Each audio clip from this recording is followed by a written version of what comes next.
suis ravie de pouvoir vous présenter l'agent IA à la fraude avec la startup AlphaGuard, donc avec Alexandre et Anan qui sont respectivement CEO et CTO de l'entreprise, et moi Estelle qui suis responsable du programme Outscale for Entrepreneurs.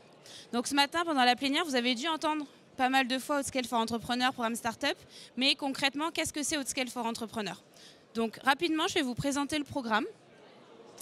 En fait, notre programme, c'est un programme d'accélération cloud d'une durée de 6 mois. Durant 6 mois, on va donner à nos startups 50 000 € de crédit cloud pour qu'elles puissent consommer toutes nos ressources on demand, donc tout ce qui va être le stockage, le réseau, la puissance de calcul et toute la partie conformité. On va également avoir un accompagnement technique, c'est-à-dire qu'un technical account manager va être dédié à chaque startup pour pouvoir l'accompagner et l'aider à monter en puissance sur notre cloud. Ensuite, les startups accèdent à toute la partie conformité, donc tout ce qui va être la certification Secnum Cloud, la certification HDS, les certifications ISO 27001, 2017, 2018, mais également TISAX. Et l'idée aussi, c'est à travers cet écosystème Outscale, cet écosystème d'assosystème, pouvoir mettre en avant nos startups. Nous, chez Outscale, on travaille par promo de startups. Donc là, nos dernières startups ont commencé au 1er mai. Et la prochaine promo de start-up commencera au courant septembre, début octobre. Voilà, ça c'était rapidement pour vous montrer un petit peu le programme. Nous, les startups, elles ont quelques critères pour pouvoir nous rejoindre. C'est ne pas déjà être cliente chez nous, faire partie d'un écosystème, c'est-à-dire être accompagné déjà par soit une structure d'accompagnement, des investisseurs, des accélérateurs, etc. Et ensuite avoir moins de 5 ans. Et si évidemment vous respectez un de nos secteurs cibles, donc soit la santé, le secteur public ou la fintech, vous êtes bien évidemment invité à nous rejoindre. Et rapidement, ça c'est quelques startups qui ont rejoint le programme, donc le nouveau programme Outscale for Entrepreneurs qui s'est lancé en 2024 et dont AlphaGuard fait partie. Et du coup, je vais leur donner la main pour qu'ils puissent vous parler fraude et IA. Merci Estelle. Enchanté, moi c'est Alexandre, je suis le CEO d'AlphaGuard. Et je suis avec Anan, mon CTO. Donc nous, qu'est-ce qu'on fait chez AlphaGuard? C'est de la lutte contre la fraude avec des agents IA. Donc juste un peu pour dire qu'est-ce qu'on entend par fraude. Ça peut être par exemple dans le secteur public, des gens qui vont un peu travestir la réalité pour gagner un marché. Ça va être des gens qui vont prétendre quelque chose qui est faux. Ça va être des gens qui vont dire qu'ils ont fait quelque chose, ils ne l'ont pas fait. Ou ça va être des gens qui vont se mettre en réseau pour gagner et donc avoir des sujets de collusion. Et en fait, quand on analyse ces marchés, il y a beaucoup d'angles morts en fait, dans les outils. Et tout ce que ça veut dire angle mort, ça veut dire qu'il y a des gens derrière qui vont faire énormément de contrôle manuel. Et ça prend énormément de temps. Et souvent, en fait, qui dit contrôle manuel dit des choses qui échappent en fait, à l'œil humain. Et nous, ce qu'on fait quand on dit qu'on déploie des agents IA, c'est-à-dire qu'on va être capable de répliquer ce que feraient des analystes fraude de très bon niveau et ils vont automatiser ces contrôles-là. On travaille sur des volumétries très importantes de données et on va vous l'illustrer au travers 2 cas. Et en fait, on va aller regarder les données de nos clients, on va aussi les comparer à des données externes, soit des données que nous-mêmes on a, soit des données sur des bases ou Internet. On travaille avec les meilleurs modèles de langage, les plus avancés du marché, dans une infrastructure souveraine et sécurisée. Sur le premier exemple, on travaille avec une grande banque de développement européenne qui investit chaque année 14 milliards d'euros. Donc, qu'est-ce que c'est les banques de développement? C'est des acteurs qui représentent 15% de l'investissement mondial.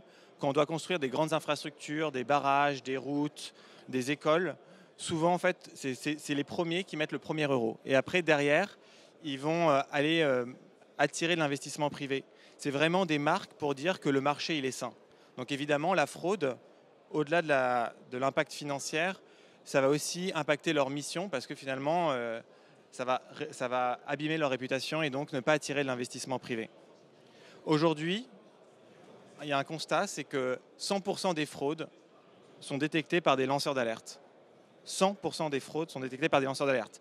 Alors que c'est des projets qui sont très audités, très surveillés, très contrôlés. Ça passe entre les mailles du filet. Je donne aussi quelques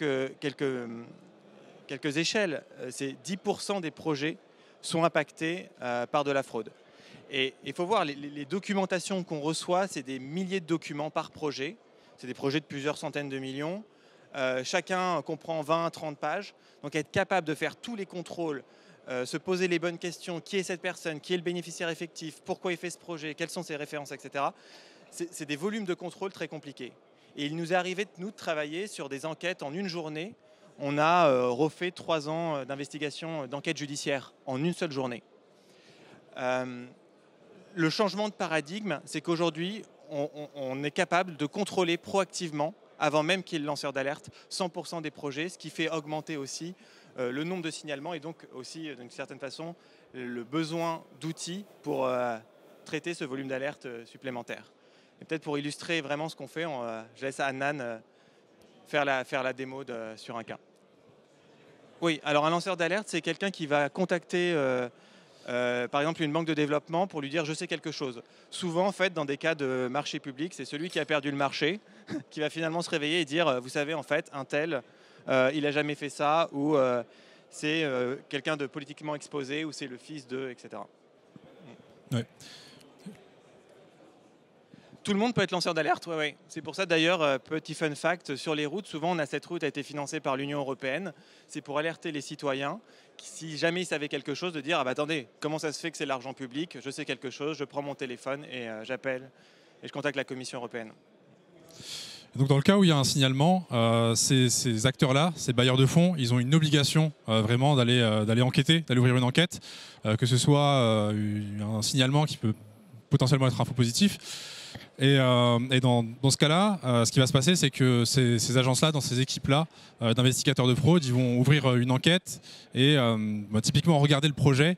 Un projet qui, déjà des contrats, c'est des centaines de pages, mais ils vont aussi regarder tous les documents en relation avec le contrat. Donc c'est des emails, les réponses aux appels d'offres des différents soumissionnaires. Donc ils ont tous ces documents-là. Et donc parfois, c'est des milliers de documents, comme disait Alexandre. Et ils vont devoir aller mettre la main à la pâte et aller regarder, en fait, aller chercher une aiguille dans une botte de foin. Et donc, ce qu'on fait avec AlphaGuard, justement, c'est de pouvoir mettre à disposition cette plateforme où les investigateurs vont pouvoir déverser tous les documents et ensuite lancer ce qu'on appelle des workflows. Donc, typiquement, une équipe d'agents IA qui sont capables de travailler ensemble pour travailler comme une équipe d'enquêteurs et faire différentes étapes d'investigation qui peuvent être d'aller comprendre quelle est l'allégation du lanceur d'alerte et aller chercher les éléments dans le corpus documentaire qui pourrait corroborer en fait les accusations dans lanceur d'alerte. Et donc ce qu'on va faire aussi, c'est récupérer toutes les entités qui apparaissent dans les documents, aller faire des vérifications de sanctions, aller faire des vérifications de liens entre différents soumissionnaires par exemple pour voir est-ce qu'il y a potentiellement un conflit d'intérêt. Et donc ensuite en faire un rapport final. Et donc c'est quelque chose qui normalement prendrait énormément de temps. Comme le disait Alexandre, parfois ces enquêtes ils prennent des années, donc c'est souvent des mois, au moins des semaines pour faire ce genre d'enquête. Et ce que nous en fait on va réussir à reproduire en très peu de temps, en fait en quelques minutes, on va être capable de vraiment réaliser toutes ces étapes qui prennent à un humain des jours entiers, qui est vraiment de lire tous ces documents, extraire les informations, faire les vérifications et en générer finalement un rapport qui va nous permettre de regarder ce qui s'est passé et aussi voilà, de mettre en lumière toutes les alertes qui vont remonter. Par exemple ici, on était sur un cas de construction d'un barrage hydroélectrique en Angola. Donc on a travaillé sur des documents réels mais qui ont fuité durant les lois d'Alix. Et donc on a pris cet exemple, ces exemples de documents, ces exemples de projets sur lesquels on a fait tourner AlphaGuard. Et ce qu'on arrive à mettre en lumière en très peu de temps, c'est des potentiels conflits d'intérêts avec le projet qui est lié à la fille de l'ancien président de l'Angola, et donc des personnes politiquement exposées. Et donc tout ce qui remonte par AlphaGuard est accompagné d'éléments sourcés qu'on va pouvoir vérifier et avec aussi la possibilité de donner un feedback en fait à ces éléments-là, ce qui nous en fait nous permet de nous entraîner continuellement et d'améliorer notre plateforme pour éviter les faux positifs et améliorer la pertinence des signaux qui remontent ici. Très bien. Je vais peut-être montrer un deuxième cas aussi dans le secteur financier. Ce qu'on fait, on fait du KYB. La problématique de notre client, c'est qu'ils ont un large portefeuille de clients et ils les évaluent aujourd'hui une fois par mois. Pour être très clair, c'est c'est un tableau croisé dynamique entre une base de données que je ne vais pas citer et leur ticket interne. Ils les croisent et ils se disent est-ce que le client va faire défaut? Nous, on agit en fait finalement en 3 étapes. La première, c'est qu'on va apporter beaucoup plus de signaux. C'est-à-dire qu'eux vont regarder 3-4 indicateurs.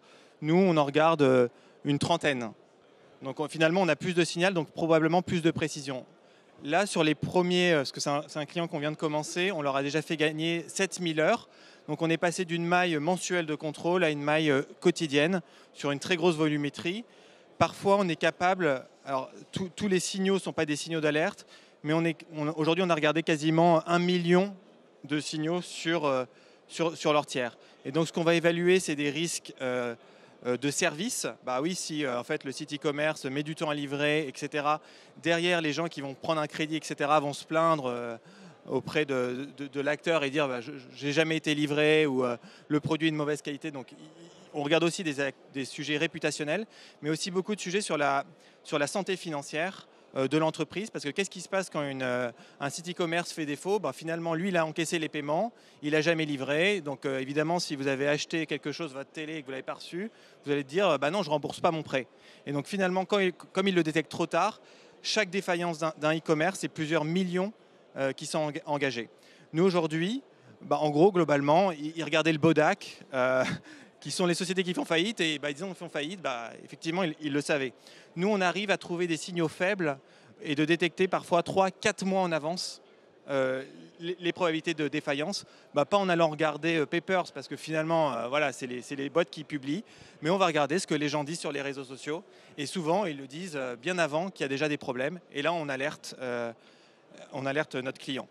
Et donc, on va regarder beaucoup de contrôles, et on va les faire continuellement, et ouais. Je laisse Annan un peu présenter le cas. Et donc, c'est vraiment la même plateforme, c'est les mêmes agents IA finalement, puisque de l'investigation, aller faire des analyses que ce soit pour le sujet des banques de développement ou le sujet d'aller vérifier des tiers, on est sur finalement des agents qui ressemblent à aller vérifier la réputation d'un tiers, aller faire ces vérifications-là aussi dans les documents. C'est quelque chose qui peut être appliqué à plusieurs choses, et c'est pour ça qu'ici, on est capable en fait, d'utiliser le même paradigme et la même plateforme pour mettre des équipes d'agents IA qui sont comme des équipes d'analystes qui vont aller faire ces analyses-là sur des tiers, et donc ici des marchands, et aller voir, faire remonter des signaux comme ici, par exemple, des procédures judiciaires, mais aussi le fait qu'il y a de la presse négative sur un tiers, des avis négatifs sur une compagnie.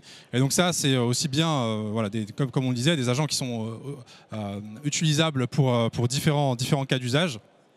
Et donc, tout ce que ça permet de faire ça, c'est voilà, vraiment de donner aussi à l'accès à un analyste, de facilement revoir tout ce qui est remonté par l'IA, de facilement le qualifier, de facilement le noter, ce qui va permettre, encore une fois, d'améliorer toujours nos algorithmes et de pouvoir qualifier au maximum le risque, et donc d'ensuite de pouvoir voilà, classer les différents cas, que ce soit les différents projets ou différents tiers, donner une note, un score qui est expliqué, qui a un rationnel clair, et donner aussi des recommandations d'action qui vont permettre voilà, d'accélérer vraiment le traitement d'une alerte. Peut-être pour un mot de conclusion, il y a vraiment un changement de paradigme dans ce qu'on fait. Là où il y avait beaucoup d'angles morts dans les achats, dans la lutte contre la fraude ou dans les sujets de risque, les agents IA ont vraiment cette capacité de se rapprocher de ce que feraient des analystes humains, et c'est ça qu'on déploie. Et évidemment, il y a des enjeux de coût, mais il y a aussi des enjeux de performance qu'on permet à ces acteurs-là. Et même des grandes banques qui nous disent mais en fait moi mes analystes j'ai des gros turnovers dans mes équipes parce qu'ils font des tâches à très faible valeur ajoutée. Nous finalement on transforme des analystes parfois qui faisaient des tableaux croisés dynamiques ou finalement des études de bas niveau sur des choses beaucoup plus intéressantes où ils doivent donner vraiment leur propre opinion, parce que nous on n'est pas en mesure de décider. D'ailleurs on est un outil d'aide à la décision, mais on va donner beaucoup de signaux. Et l'autre intérêt c'est qu'on est beaucoup plus flexible sur les nouveaux patterns de fraude qui émergent, parce qu'on est capable de comprendre qu'il y a une anomalie, et comme nos clients vont qualifier cette anomalie, on est capable après de le diffuser pour l'ensemble de nos clients quand il y a un nouveau schéma de fraude qui émerge. Et nos concurrents pourraient dire ah bah tiens, il y a cet outil qui fait cette donnée. Nous on a un orchestrateur, c'est-à-dire qu'on part aussi des données de nos clients des logiciels de nos clients. Et parfois, on est même capable de dire, en fait, le signal qu'on a de ce logiciel, il n'est pas si important pour nous pour qualifier la fraude ou le risque. Et donc, parfois, il nous arrive aussi de désintermédier des outils chez nos clients. Voilà, on pense que c'est un nouveau paradigme, que c'est un sujet très nouveau parce qu'on parle d'agent IA depuis 2 ans et on veut être le leader européen sur ce marché. Voilà.